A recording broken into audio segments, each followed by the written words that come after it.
अब Ben 10 classic में हम सभी को सबसे पहले बेन के एलियंस को दिखाया गया, अलग अलग एलिमेंट के अलग अलग एलियंस को दिखाया गया। तो इस वीडियो में गाइज हम लोग बेन 10 क्लासिक के एलियंस को रैंक करने वाले हैं। ये जो रैंकिंग होगा वो मेरा पर्सनल रैंकिंग नहीं है, CBR एक वेबसाइट है, उन्होंने गाइज रैंक किया है। किस बेसिस पर रैंक किया है वो हम लोग इस वीडियो में बात करेंगे।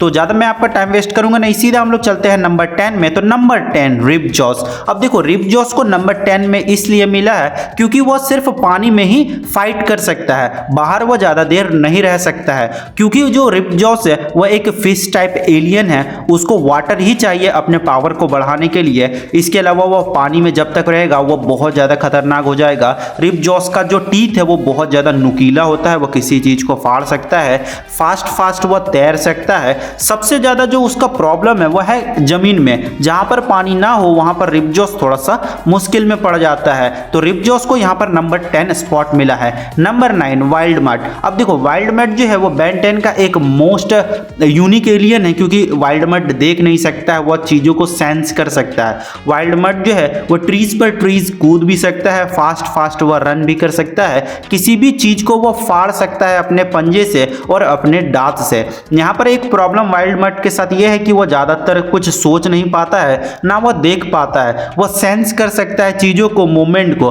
क्योंकि हर लिविंग बीइंग का जो बॉडी है वह हीट रहता है, तो वही हीट को वह सेंस कर सकता है। पर कोई ऐसा चीज है जो कि बहुत ज्यादा ठंडा है तो वहां पर गाइस वाइल्ड मड सेंस नहीं कर पाएगा चीजों को, और वाइल्ड मड को इसीलिए नंबर 9 स्पॉट मिला है। पर वाइल्ड मड का जो सेंस लेवल है वो बहुत ही अच्छा है। Number 8 ghost freak. अब देखो घोस्ट फ्रिक वो बैन का पहला एलियन था जो कि ओमनिट्रिक्स से निकलने में सक्सेसफुल हो गया था। घोस्ट फ्रिक को नंबर 8 स्पॉट मिला है। घोस्ट फ्रिक जो है वो बैन को काफी परेशान किया करता है, क्योंकि देखो जो घोस्ट फ्रिक है वो बैन को कंट्रोल कर पाता था। घोस्ट फ्रिक ने एक बार नहीं 3 से 4 बार अटैक किया है बैन के ऊपर, एक बार तो स्पेस में भी फाइट हो गया था। घोस्ट फ्रिक को बैन समझ नहीं पाता था और बैन जो है वो घोस्ट फ्रिक में ट्रांसफॉर्म होने में भी डरता था।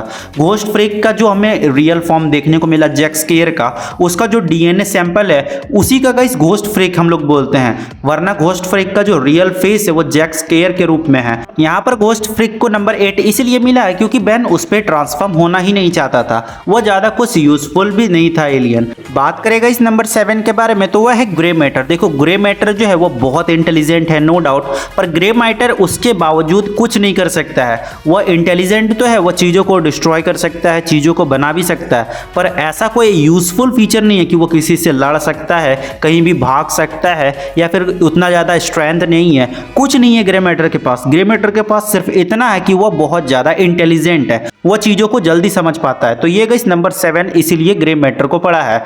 नंबर 6 फोर आर्म्स जो है उसके पास सुपर स्ट्रेंथ है, मतलब कि जो बॉडी है उसका वो बहुत ज्यादा वो पावरफुल है, वो एक फाइटिंग टाइप एलियन भी हम लोग बोल सकते हैं। फोर आर्म्स जो है उसको सिर्फ फाइट के लिए ही यूज किया जा सकता है, क्योंकि उसके 4 हाथ होते हैं, वो किसी भी फाइट में लड़ सकता है काफी अच्छा से। इसके अलावा कोई भारी अगर काम भी करना हो तो वो कर सकता है, बड़े बड़े एलियंस को पीटना हो तो उसमें भी जो फोर आर्म्स है वो नंबर 1 है। फोर आर्म्स जो है वो लड़ तो सकता है बहुत ही अच्छे से, पर गाइस इसके बावजूद भी उसके पास कोई ऐसा पावर नहीं है जैसे कि कोई रे वगैरह कि वो किसी के ऊपर फेंक सके, या फिर फोर आर्म्स इतना ज्यादा इंटेलिजेंट भी नहीं है। पर यहाँ पर स्ट्रेंथ जो है वो फोर आर्म्स का बहुत ज्यादा है, पर स्ट्रेंथ से हर फाइट को जीता नहीं जा सकता, इसलिए फोर आर्म्स को नंबर 6 स्पॉट मिला है। Number 5 sting fly. Sting fly जो है वह एक एसिड फेंकता है अपने मुंह से, इसके अलावा वह उड़ सकता है। इसके अलावा स्टिंग फ्लाई का जो पूंछ है वो बहुत ज्यादा नुकीला होता है, जिससे कि वह काफी चीजों को डिस्ट्रॉय कर सकता है। स्टिंग फ्लाई के पास एक दो अच्छे पावर्स तो हैं, पर यहाँ पर गाइस स्टिंग फ्लाई का कुछ वीकनेसेस भी है, जैसे कि इलेक्ट्रिसिटी या फिर पानी में गिर जाना।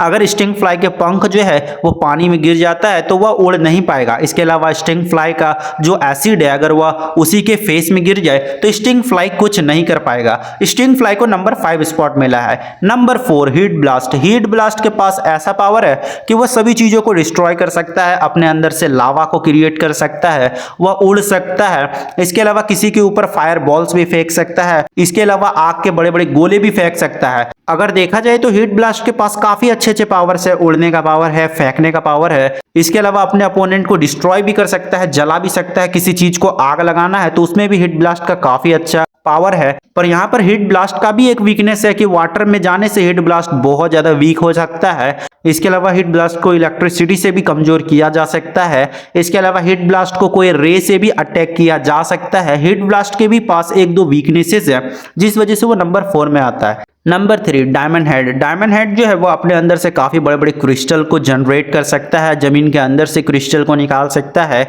जो डायमंड हेड है वो काफ़ी बड़े बड़े फाइट्स में भी शामिल हुआ है और डायमंड हेड ही था जो कि बेन 10 क्लासिक के सबसे फर्स्ट एपिसोड में हमें देखने को मिला था जब एक रोबोट को वह डिस्ट्रॉय कर देता है। डायमंड हेड के पास सुपर स्ट्रेंथ है, इसके अलावा अच्छा एक ड्यूरेबिलिटी है, उसका जो आर्म है वो भी बहुत अच्छा है। इसके अलावा डायमंड के जो क्रिस्टल्स होते हैं बहुत ज़्यादा नुकीले, वो अपने हाथों से जनरेट कर सकता है, किसी के ऊपर अटैक कर सकता है। देखा जाए तो डायमंड हेड काफ़ी पावरफुल एलियन है, इसीलिए ये टॉप 3 में है।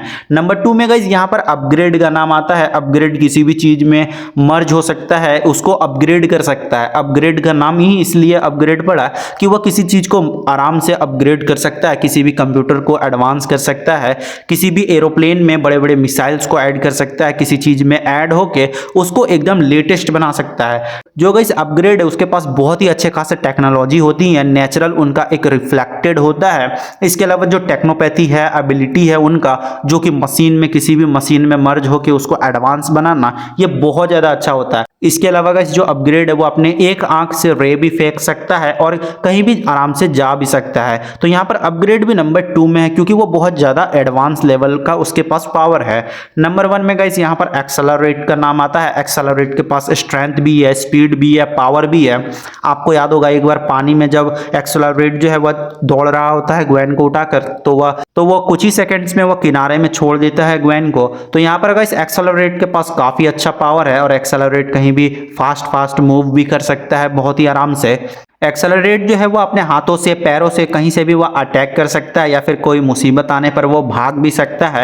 एक्सेलरेट को हम लोगों ने काफ़ी बड़े बड़े फाइट्स में देखा है। बिल गेट्स ने जब अटैक किया था बैन के ऊपर तो एक्सेलरेट के ही से वह बिल गेट्स को अच्छे से मार पा रहा था। तो यहाँ पर नंबर 1 में एक्सेलरेट का नाम आता है। आप लोग मुझे कमेंट करके बताना कि आपका क्या रैंकिंग है बेन 10 क्लासिक का। आने वाले वीडियोज में मैं आपको alien force, ultimate aliens, Omniverse, reboot सभी चीज़ों के एलियंस का रैंक करके बताऊंगा। तो इस वीडियो को आप लोग लाइक कर देना।